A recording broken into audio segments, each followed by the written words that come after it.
people complain that there is a lack of wintertime employment opportunities in this area. Would you agree that with that statement, and if so, what can be changed to better those opportunities? Go ahead, Mark. Well, that's the second, after public safety, the second issue is diversifying our job economy. And this week I proposed to block over, the city's gone in and bought properties.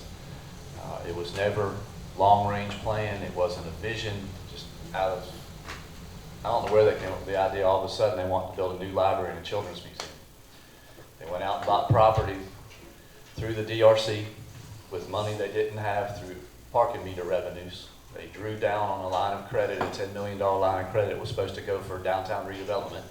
So they've drawn down on a credit line, used that money and bought property they didn't have a plan to use. And now they're saying after the first of the year. I would suggest we go into the existing buildings. There's 15, 20,000 square feet of buildings sitting over there, and go in and create a tech sector. On Monday night I brought one of the leading people in the Southeast. He's successfully done it in Charleston. In the last 15 years, they've gone from about a dozen tech-related businesses to now they're pushing 500 tech-related businesses. In the Charleston region, that change in the type of work, to go back and have full-time, year-round employment, they make up 5 to 7% of the regional workforce, the tech industry, and it didn't exist 15, 18 years ago. In downtown Charleston, they're the largest renter of office space. It's not professional services, it's not accountings, attorneys, doctors' offices, real estate offices. The largest renter of space in the downtown is the tech industry. And it can happen here. They've had private investment, and you know, we have this issue that it's always the hotels, it's always the hotels. We always have to put heads in beds and heads in beds, and we have to do tourism, you know, sports tourism to fill up the rooms. We need to come back and look at how our economy is and our job workforce and change that. And in doing that, I think in time it answers the question. Okay. What factors contribute to the local use of heavy drugs, and how would you combat that epidemic? I agree with Ed. You know, there's social issues, there are drug company issues, doctor issues, and I also agree with CD. But all that having been said, it all goes back to also hand in hand is public safety. And we don't have enough law enforcement. All summer long, we brought in 60 outside law enforcement to police the boulevard, just to keep the boulevard under control. So when they're doing that, they're not back in any neighborhoods, they're not doing any drug investigations, not doing any prostitution investigations, human trafficking investigations, or gang investigations. All those officers are being used for is to maintain the streets, keep the streets clean, keeping people from fighting each other. And we have to have a stronger force. And my proposal is 100 new officers. You end up having officers, and everybody says, well, what do we do with them in the off season? Well, when they back off the streets, when the tourists, when it goes down, that's when they go back into the neighborhoods, and that's when they can spend more time. Their use and the way they're being used as officers go from just policing and maintaining the flow of visitors to that's where they have the opportunity to do more investigative work, and then they can go after the drug dealers and the prostitution and all the levels of problems and the gangs that we don't want to address exist. Our officers can't do it all. We wear them out all summer long, and then you get to the fall and they're spent. And then they try to go in, and it's been 3 or 4 months since they've actually done anything on any investigation, and everything's changed. So as much as Ed is right, it also has to go back. We have to have law enforcement. What challenges do individuals face in opening a small business here in Myrtle Beach? And is there anything that could be done to encourage individuals to start businesses in the city? One of the main revenue streams into the city is the business license sector, and the business license and the money that's brought in through the business license. We have one of the highest rate structures in the entire Southeast on our business license. We kill the business owners on the business license revenues.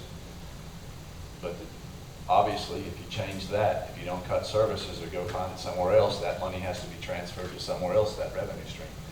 So it's a multifaceted issue. But something that Ann has said, And I like what Ann says. You used to go into some cities and you show up and the chamber comes and everybody comes and cuts ribbons and brings you candy. You come here, as Ann says, you turn around and all the investigators and the inspectors show up. There is a way to do things better, and then, you know, that comes down, once again, it comes from a council that's more open, more receptive. They give direction and policy direction to the manager, who sends it down through his staff. All these issues come back and sits in, the problems sit in city council. And it just, we have to have a change. We have to have a change in the mayor's office. We have to have a change in the different council members' office. And it can happen, but once again, it doesn't matter if it was the easiest system to go through. No one's going to come and invest money in the city of Myrtle Beach if it's not safe. Look, if you look, there's a barbecue. There's a barbecue restaurant in North Myrtle Beach. It came out of Maryland. It's a veteran-owned. They have an old Army truck out front. I can't remember what the barbecue. Mission Barbecue. Yes, sir. Thank you. They went to North Myrtle Beach. Mission Barbecue didn't come here. They went there because they're doing things different. It's the appeal, the investment, and we're losing businesses to competing municipalities because we're not safe, we're not perceived safe. That has to change. Currently, property taxes are voted on by local government and not by local population. Would you allow citizens to vote on tax changes? Why or why not? No. I mean, that's what you elect people for. You elect officials to set your tax structure. Just to come in and have every property tax and every change be voted on, it would be so cumbersome, nothing would ever get accomplished if every time you had to do something, you had to go out to the people and have referendums and have their opinion. The way we're set up, we're a representative government. You vote people in, and hopefully they vote for the ideas and your structures. And I think, you know, I'm not happy with Mayor Rhodes, and he's been running the show, and it's his council, so it's time for people to step up and change those. But government really does work. You know, at the end of the day, it does work. You know, right now it's just not working real well, but the system, I believe, does work. But having said that, on the ad tax, on something like that, before that was ever put in place, that should have been a referendum. There's a difference when you create a new tax structure and a new fee, but just because there needs to be a property tax increase because you have to go out and do a new lease on all the fire engines and you need another $333,000 for a new mill, I don't think something like that for the new mill increase should have to go to a voter to approve. How do you feel the loss of the pavilion affected the downtown Myrtle Beach, and would you bring it back if it was in the ability of the city? Well, I guess these two, if they'd been on council, when I was mayor, they would have voted with the other council and been 6-1 that allowed the pavilion to go. I do agree it's a private business, but the reason why the pavilion moved was because they kept coming to the city year after year and saying we need help, we need police presence, there's a criminal activity happening around it that didn't used to happen. When you own the property, you own the rights. They're making money. Maybe not making the money they'd made in past years, but if you've moved it out here and now they have an operator that runs it out there, he pays rent, he has to pay for the equipment, and he can pay rent, and he's making money, they could have stayed. And I went to Burroughs and Chapin, and I said, I realize that 11 acres is your property, but don't take that from the downtown. You're going to kill the downtown. You're going to kill the heart of the city. You're going to want to come to the city. You're going to want other concessions. You want to work with us for another development. There's things you'll want. So leave the 11 acres alone. Work with us and keep the pavilion there. I took it to city council. City council voted 6-1, wouldn't support it. They wouldn't go to the DRC and ask them, the DRC to ask Burroughs and Chapin to keep it. I believe it should have stayed. You know, at the end of the day, it would have still been over there operating, and we wouldn't have had 11 ugly acres sitting in the middle of the heart of the downtown that has served no purpose since 2006. That was the second thing that Mayor Rhodes did in his first 6 months. In 6 months after he went into his office, the Pavilion was gutted from the city. And I believe that's where the government can come in and encourage the private developer to stay. We can't tell them what to do, but I think we can encourage them, and the city would have been better served by having the Pavilion. I've had the conversation. I've called the real estate development director for Boroughs of Chapin a couple weeks ago.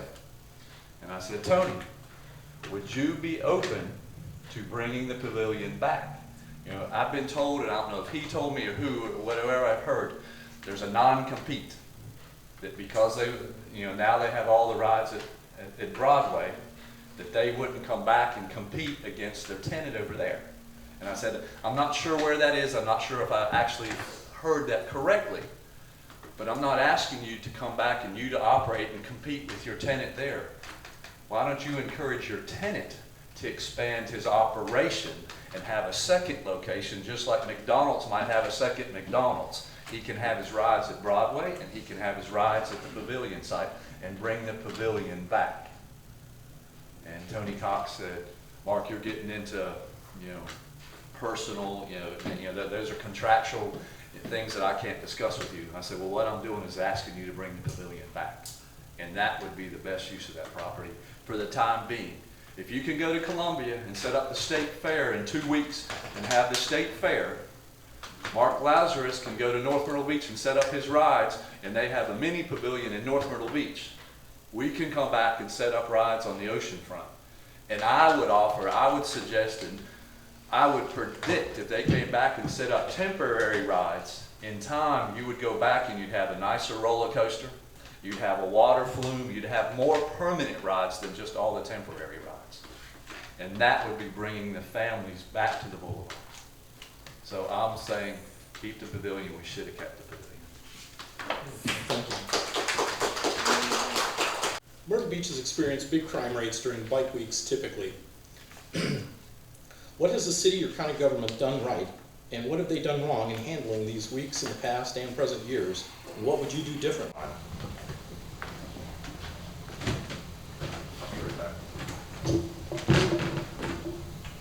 Did Brenda or John give me a call?